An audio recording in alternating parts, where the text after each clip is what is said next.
Welcome in. I'm Sierra Goodwill, joined by Evan Lazar and Greg Bedard. Greg, you recently came out with your NFL notebook that pretty much said Tom Brady had been checked out long before he decided to leave New England. Ever since that 2018 loss to the Pittsburgh Steelers, things started to go downhill from there. And within your report, it says that pretty much with all great quarterbacks, it ends badly. Why do you think that is? Well, I mean, I think a lot of these guys, they're used to having it their way and a lot of success. And when things don't go well and things inevitably come to an end at some point, these guys, I mean, whether it's Dan Marino or Terry Bradshaw or Joe Montana, I mean, Brett Favre, Marino and Favre were two guys that I firsthand witnessed the end of their careers and how that sort of happened. And I think it's mostly just they're so used to success, and when things don't work out, they don't really like to take a lot of the blame. And it's not that I think some of the things for these guys, I think they were totally warranted. Some of it with Favre, some of it with Montana, certainly with Brady.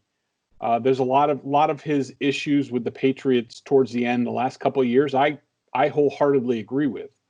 There's other stuff that, including, and this is really sort of the genesis of the piece, which was we've been hearing increasing chatter from.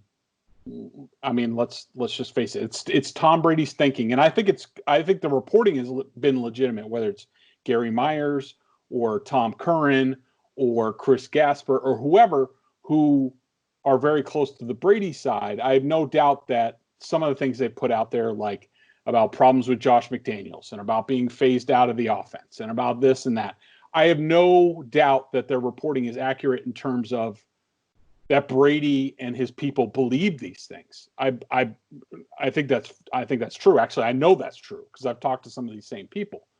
I just don't buy some of that stuff, especially the stuff about the offense. And since Brady left, obviously people are a little bit more freer to talk about what's been going on behind the scenes. This happens with every player. When they're on your team and you're trying to win games with them, no one says anything. But when they're gone, people are a lot more freer to talk. And so I've been sort of putting the pieces together. And once Brady's side started coming out very strong the past couple of weeks in terms of, he had to leave because he was being phased out and this and that. I disagreed with that from my reporting. I just don't think it's factual. I think that Brady believed that, and we can get into that. But that's sort of where this story started. And to me, it's a very long piece that I think is a very even-handed look at sort of the end for Brady, both stuff that I agreed with, stuff I didn't. And certainly, because I put it out there on Twitter, that one anecdote got a lot of attention, but I don't think it's really representative of the whole piece. Yeah, I feel like in terms of phasing out, we can look at all the statistics that tell you they were still a pass-heavy team against the Chiefs, against the Chargers. They won those games predominantly on Brady's arm and throwing the football through the air. But I do think that from the Patriots side of things, my whole thing right after they lost to the Titans in the wild card round was if you wanted to make a case that Tom Brady was declining or giving him a multi-year deal with a lot of guaranteed money wasn't exactly in the best interest of the Patriots, the case was definitely right there for you. The accuracy, the consistent down-to-down play and game-to-game and week-to-week play for Brady wasn't exactly the same. I think towards the end of both 2018 and 2019, even though he ramped it back up in 2018, the durability and just kind of the bumps and bruises of the season had a little bit more of an impact on him than I have been used to seeing with him. It was the elbow thing, and then in 2018 it was the knee thing, and he's not stepping into any of his throws, or the accuracy down in Cincinnati last year is all over the place because his elbow is messed up. And those were just things that Brady has always kind of just played through and never really had a huge impact on his bottom line, on his stat line at the end of the day, where at his older age it's starting to have a little bit more and creep in a little bit more. And I think from the Patriots perspective, I can see that. From Brady's perspective, I can also see that, yeah, they drafted N'Keal Harry in the first round. They tried with Antonio Brown and it failed. But was there a real sort of genesis of let's meet together and let's build this offense back up and let's give Tom Brady all the weapons that he's going to necessarily need, because I don't know if he's the guy anymore that can take Riche Caldwell and all those types of guys and get to an AFC championship game, or take, Kembrell Tompkins and Aaron Dobson and get to an AFC championship game. I don't know if he's that player anymore. And I feel like from his perspective, he's kind of saw it as we didn't invest enough in making Tom Brady the best quarterback that we possibly could, at least in the 2019 season, and even a little bit in 2018, because it was pretty rocky then too. And Greg, you kind of chronicled all the things that snowballed into his eventual departure. And it wasn't just one thing. It was he didn't get a contract extension. Jimmy Garoppolo wasn't immediately traded. Then Rob Gronkowski is almost traded. He wasn't paid as much as he should have been, probably. So it was a lot of things that eventually culminated into this one decision that had to have been accumulating over time. So clearly this wasn't just a decision that Tom Brady made this free agency. So it makes sense that he had been thinking about it for a long time. But a lot of the comparisons you make also in your piece to the Brett Favres of the world, eventually things come out. Do you think Tom Brady will eventually ever speak on this and become a little bit more candid about why he left? Yeah, that's a good question. And I think the key part is, will he be candid? Because I don't know whether I doubt that he will be. I mean, because certainly Tom, along with a lot of these great guys, they realize that they're writing the book of their legacy. Like, could I see him doing a last dance sort of thing 20 years from now? Possibly, only if Belichick was still alive and Belichick agreed to participate, and they each told their sides.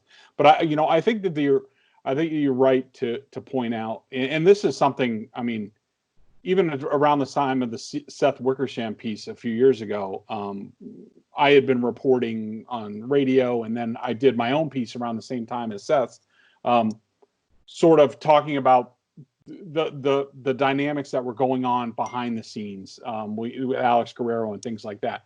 But I do think you're right to point out that there was a accumulation of things. And this actually, I mean, it even goes back to Brady, and people who know Brady always talk about this. He knew how he got his job. He knew how he got his chance. We're talking about a guy who in 2000, going into the 2001 season, I mean, Charlie Weiss told me it was a flip of the coin whether it was going to be Tom Brady or Damon Heward who was going to be the backup to Drew Bledsoe going into that season. So Brady realized how he got his chance, and then he never let go of it. And he always had that fear in the back of his mind that if somebody else gets a chance and they go out there, Belichick's just going to cut me loose. And that has always been there. And I think it was only accelerated starting with the aftermath of the Atlanta Super Bowl, not getting a contract extension, all the stuff you mentioned, Garoppolo, and all the dynamics that were going on behind the scenes, the Guerrero stuff, all this stuff. It got Brady paranoid to the point that, and because he didn't want Belichick to dictate the end of his Brady's Patriots career, that to me, some of the stuff that went on, especially about the offense and about being phased out, to me, from all the people that I've talked to, I think that was all in Tom's head. I mean, he could say, and this is the part of the reason why I used the 2018 anecdote, is because, so there are a lot of people out there pushing out the narrative, or at least Tom's perspective, that he felt he was being phased out of the offense, that he could see things moving in that direction. And sort of this was almost a preemptive strike to keep Belichick from, say, swapping him out and bringing in another quarterback or drafting a guy, whatever. And I just don't think that's true. I mean, in 2018, they lose those back-to-back games, the fluke game against the Dolphins and then the Steelers. And after that game, most people thought, well, this Patriots team looks pretty cooked at this point. And what sort of turned that season on a dime, some of it was just matchups, but even in the Do Your Job 3 documentary, Josh McDaniels talks about, in the aftermath of that game, we decided we can't do shotgun, spread, all this stuff. You can't be who you want to be in your mind. You have to be, as a team, you have to be what's going to be most effective. And credit to the coaches, McDaniels, Belichick, they said, we're going to go more conservative, more two backs. We're going to use a power running game, and that's what we're good at this point. And at that point, Brady wasn't thrilled. He wasn't thrilled with the personnel around him. And then now he's being told, well, Tom, you're not going to get to do the stuff that you love to do in the offense. He got a little bit frustrated. And I think that's just Brady thinks that along with 2019 is sort of him being phased out. To me, objectively looking at it, it's coaches trying to do what's best to win a football game. And it worked for them. They won a Super Bowl in 2018. It didn't work this past year. So I don't understand the disconnect that, all right, so you're being phased out in 2019, but in 2018 you won a Super Bowl with the same approach. So which is it? I just don't understand that. So I think there's a lot of hypocrisy is a strong word, but I just think that the message is uneven coming from the Brady camp with some of this stuff. And the difficulty about it from a Patriots fan's perspective is just that that's always been Brady for 18, 19 years is I'll do whatever it takes to win. They find a new way to kind of win that's not featuring him as a shotgun spread quarterback, as you're saying, Greg, and it's not good enough now for that. And I think reading his Players Tribune piece, even though I think that was mostly just propaganda, I'm not sure how much of it was actually true. The one line that did stand out to me was about how he's looking for something more. And I kind of do wonder if he needs that extra push of, I don't have Belichick anymore. I don't have the Patriot system anymore. I have this new thing here to kind of put him across the finish line of 45. I don't, maybe he felt a little bit like he needed something to kind of reinvigorate something in him where I need to prove to the world again that I'm good enough to do this at a high level at this age. And I think that part of him, and speaking to what you were saying, Greg, wants to air it out like Patrick Mahomes and throw 50 touchdowns a year and with 5,000 passing yards. And he feels with Mike Evans and Chris Godwin and Gronk and all these players down there in Tampa that he can do that and he can win his way. And I think that's the disappointing part for Patriots fans is that it used to never be about winning Tom's way. It was just winning, period. And now it kind of seems like he's turning into one of those athletes that wants to win in a very his way or not, no other way type of deal. Yeah, Sierra, can I and those are really good points, Evan. If I could clarify sort of the check down comment that everybody's globbing onto. I just want to explain it a little bit more because I just use it as an anecdote in that piece, and obviously a lot of people are grasping onto that. Now, I mean, check down is not the words that I used. I mean, I heard those from people that would know, that sources, very good sources that are close to the situation, and they use that phrase. So I used it. Brady checking out to the lay person, that could mean like, well, he's just not returning calls. He's barely showing up. That's what it conjures up. But really in football parlance, I mean, and when you're talking about Brady, and I've written this, for years, that part of what made Brady great and different than a lot of other quarterbacks, and I've heard this from coaches that he's worked with in the past, Brady was football 24/7, 365. I remember having a conversation with Bill O'Brien about when he was offensive coordinator of the Patriots, and he said he recalled this story about how it was like middle of March, and he gets this phone call from this area code that he didn't recognize, and it's Brady in Costa Rica, and Brady's like, hey, this drill that we run, and we're going to run in OTAs. How about we run it this way? Like, that's what made Tom Brady great. And I think that there was, with him missing the OTAs the past couple of years, there was less of that. That doesn't mean that Tom Brady's not still great and not better than 95% of the quarterbacks when he takes off, a couple extra months. But in terms of 2018 checking out, I think that, to me, my interpretation from talking to people, it just means that he went through the motions a little bit. He got frustrated with the personnel, frustrated with, okay, first you're not going to give me anybody to throw to. Now we're going to run the ball, with two backs. You're taking away a wide receiver, a tight end from me. This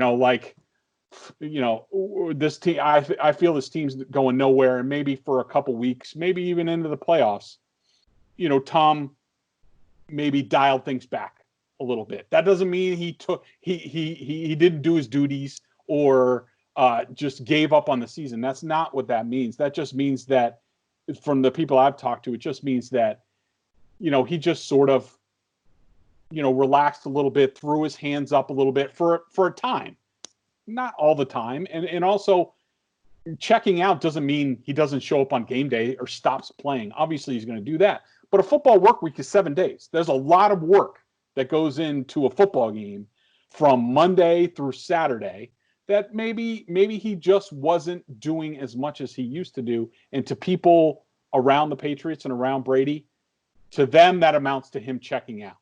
To us, it sounds like he's doing his job pretty well, but we're not Tom Brady. Greg, I just have one more question, then we can wrap this up. I just was wondering if anybody that you spoke with, I think there's also this narrative out there that Bill Belichick ultimately didn't want Tom Brady back for the 2020 season. That's nothing that I've been told relates to that. But I'm just curious if anybody on your end was saying whether that was true or not, because it just seems like a lot of fans, a lot of people are saying that, the Patriots never offered him a contract. They never actually wanted him back.